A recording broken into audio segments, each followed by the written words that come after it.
Studio 2.4. Studio 2.4. Radio. One nation, one station. Studio 2.4. سي زياد بن عمر هو استاذ جامعي بكليه اداب بسوسه اختصاص ادب انجليزي. سي زياد بن عمر مساء النور ومرحبا بك. مرحبا بك كريم، وشكرا على حرفيه اذاعه المنستير، شكرا على هذه الاستضافه، وشكرا معناتها نوجه تحياتي الحاره لكل المستمعات والمستمعين. في الحقيقه حبيت نقول كلمه، راهو الطلبه هما بناتنا واولادنا واخواتنا، ما نقولوش ما نصدقوش شنو اللي يقولوا، ولكن ندعو انه يقع التثبت في المصادر.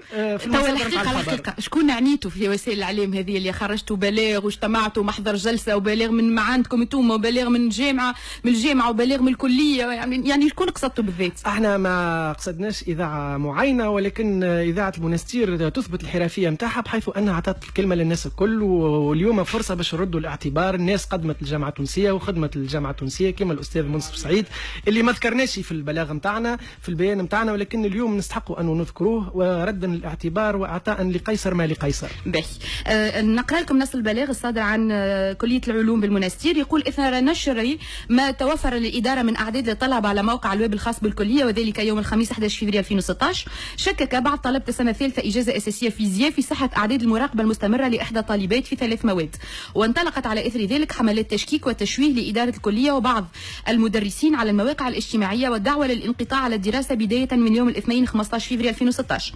وقد بادرنا منذ صبيحه يوم الاثنين لفتح حوار مع ممثلي طلبه حول الاشكالات المطروحه، ووعدنا الطلبه بالتزامنا الكامل بالتحري حول الموضوع وابلاغهم بكل ما يتوفر لدينا من توضيحات، وهذا ما تم فعلا خلال نفس اليوم، حيث تم الحوار المباشر بين ممثلي الطلبه واستاذين، كما تم اطلاع الطلبه على تفاصيل العدد المسند في الماده الثالثه من المشكك في اعدادها. وقد تبين للجميع من خلال المعاينه والمعلومات المقدمه من طرف الاساتذه ان هذه التشكيكات لا اساس لها من الصحه. هذا ونذكر ان نشر الاعداد على موقع الكليه قد تم بغايه ارساء مبدا الشفافيه التامه وتمكين كل طالب من حقه في الاطلاع السريع على الاعداد التي تحصل عليها، وفي هذا الاطار نعلن التزامنا الكامل والمتواصل بالشفافيه في التعامل مع اعداد الطلبه وضمان كافه حقوقهم، ومن ذلك حقهم في ابلاغهم باعدادهم مع تقديم الاصلاح والمقاييس المعتمده بالنسبه لاعداد المراقبه المستمره. كما نؤكد على تنزيهنا للزملاء الاساتذه واعوان اداره الكليه مبدئيا. دونك فهمتوا شويه رد الكليه العلوم بالمنستير. هيك نرجع لاصل الاشكاليه. خليني نقول لك، كونه اتصلوا بنا مجموعه من الطلبه هوني في اذاعه المنستير، كلموني انا شخصيا وقالوا راهو صارت معناتها ما يعبر عنه بفضيحه في تاريخ الكليه، كون وقع تزييف الاعداد وعندهم البيانات والدلائل والقرائن اللي تثبت صحه هذا الموضوع. زميلتي في قسم الاخبار كريمه بن يوسف كانت تطرقت الموضوع هذا في حصه خاصه، ثم وصلنا البلاغ نتاعكم، فحبينا ناخذوا الفيرسيون نتاعكم. تعطينا سيد الممثل عن اتحاد الاساتذه الجامعيين الباحثين التونسيين، ماذا وقع؟ أول حاجة، احنا في اتحاد الأساتذة الجامعيين الباحثين التونسيين مع النزاهة والشفافية التامة في عملية الإصلاح وفي عملية نشر الأعداد، ومستعدين أنه نتصدوا لأي عملية تجاوز مهما كان مأتاها من أي طرف كان. نحن مع تطبيق القانون ومع الشفافية ومع ضمان حقوق الطالب في أنه يتمتع بإصلاح جدي وضد أي عملية تلاعب كانت. هذا شيء مبدئي، وما نبديوش حتى تهاون إذا كان وقع أي تلاعب. المشكل هو أنه وقع نشر أعداد على صفحات المواقع الاجتماعية لفروض تأليفية. الأعداد هذه يعني البي في نتاع الأعداد نشوفوا أنه وقع إصلاح أعداد طالبة في 3 مواد في 3 امتحانات. شكون هي الطالبة هذه؟ شنو صفتها مش اسمها ولقبها؟ الطالبة إيمان سعيد هي بنت الأستاذ الجامعي في كلية العلوم. هنا وين جات الإشكالية؟ يعني لا احنا ضد أنه يقع تبديل أعداد مهما كان. هنا وين الطلبة معناتها وين جاء موقع الالتباس. هي بنت أستاذ، ممكن كانت طالبة عادية، كانت تمر الأمور مرور الكرام، لكن لو فات كونها بنت أستاذ هنا وين وقفت الحكايه وين كبرت اكثر. اعطينا الفيرسيون تاعكم. فوالا هي مش فيرسيون، هي حقيقه يعني مستنده على وثائق ومستنده على واقع ومستنده على تصريحات والتزامات الاساتذه. الاساتذه وراو الورق نتاع الامتحانات لما عقدوا لجنه تحقيق، وراو ورق الامتحانات نتاع الطلبه، العدد المسند على ورقه الامتحان. نعرفوا انه الفروض الكتابيه يقع ارجاعها الى الطلبه، يعني هما يعرفوا العدد نتاعهم حتى قبل لا تتعلق النتائج. هذه ماهيش نتائج امتحانات سداسيه مثلا، يعني يعرفوا هما الاعداد نتاعهم. وراو ايضا محاضر الجلسات، والاساتذه اللي صلحوا الاعداد كتبوا التزام انه الاعداد هذه مطابقه للاعداد اللي اعطوها، ومحضر جلسه المداولات وقع ايضا اعطاء للطلبه، فحيث الوثائق من مصادرها والوثائق الرسميه وشهاده الاساتذه تثبت انه ما وقعش تلاعب بنتائج الامتحانات.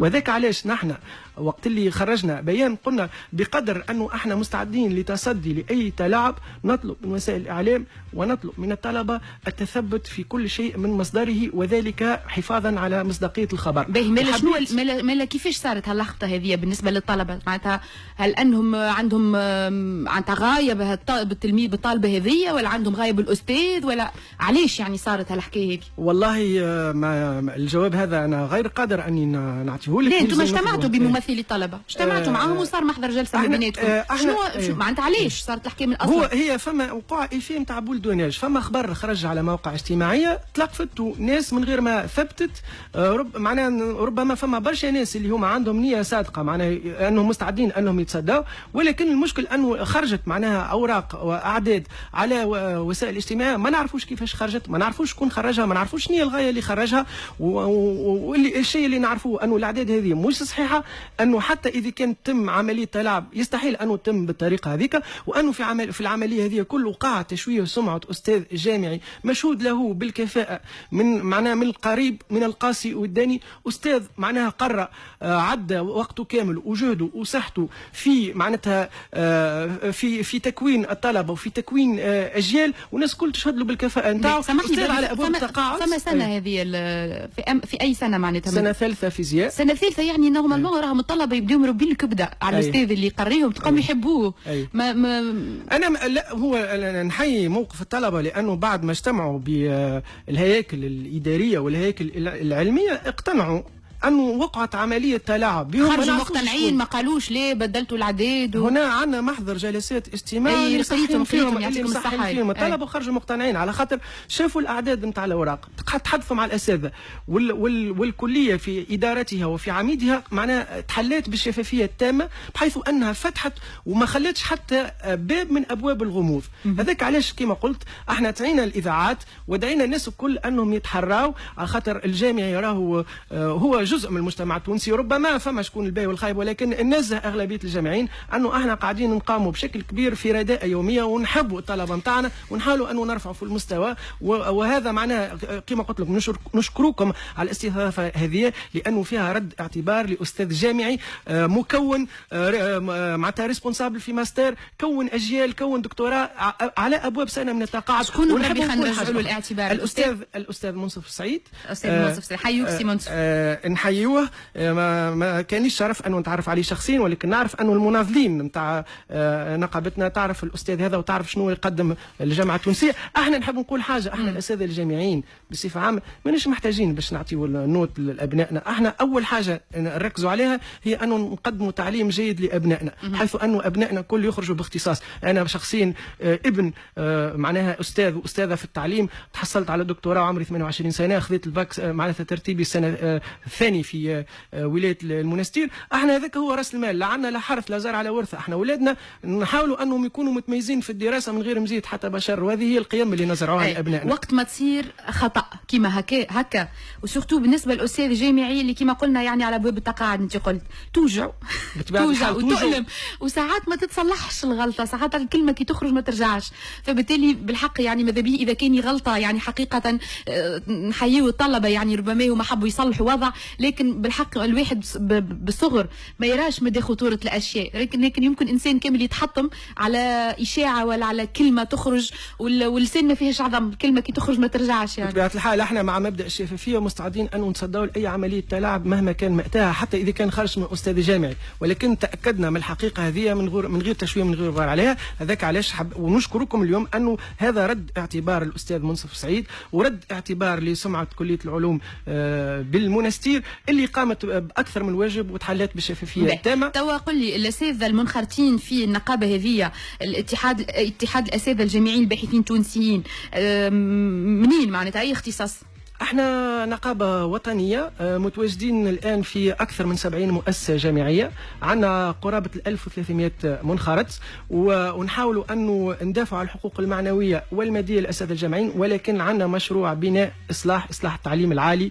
هذاك علاش معناتها نحبذ أنه وسائل الإعلام تحاول أنه تفتح حوارات حول عملية إصلاح التعليم العالي، حول منظومة إيماد، حول البحث العلمي. هذه هي المسائل اللي نحب نحاوروا فيها احنا مع الطلبة بتاعنا. التطبيق من بعد يجيب منه لا، خاصة أنه الوزارة عندها توا قداش معناتها 3 سنين تقول أنه تعمل في مشروع إصلاح فارغ من محتواه. صحيح، المشاريع تو كثرت. تعطينا صحيح شنو فما على أرض الواقع هذا؟ ولا على أرض الواقع وزارة ماشي قاعدة تستمع الجامعين ومغلقة أبوابها للجامعين، ويلزم نحكيو على منظومة إيماد، ويلزم نحكيو على هذا الإصلاح. يعني إذاعة المنستير تكفل حق الرد للوزارة.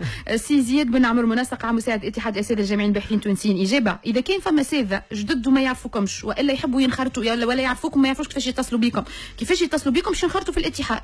مرحبا بهم. احنا عندنا الايميل اجابه syndicat@yahoo.com، عندنا صفحه على المواقع الاجتماعيه نقابه اتحاد الاساتذه الجامعيين الباحثين التونسيين اجابه، بصدد انشاء موقع الويب، واحنا ندعيو اساتذه كليه العلوم والمنستير انه ينضموا لنا، لانه نحن في حاجه الى الدعم نتاعهم، وشافوا كيفاش انه احنا ما نتردوش حتى لحظه انه ندافعوا على سمعه الجامعي وندافعوا على كرامه الاستاذ الجامعي. يعطيك الصحه. شكرا لك سي زياد بن عمر، استاذ جامعي بكليه الاداب بسوسه، اختصاص ادب انجليزي، منسق عام مساعد الاتحاد الاساتذه الجامعيين الباحثين التونسيين اجابه اللي هي النقابه نتاع الاساتذه الجامعيين.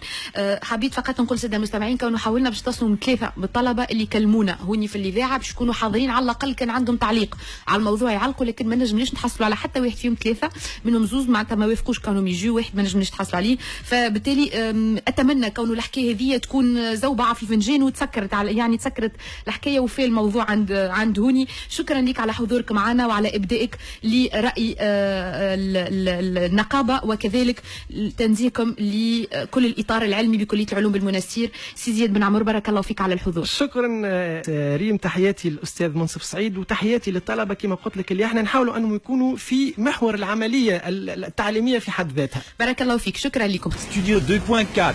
Studio 2.4. Radio, one nation, one station. Studio 2.4.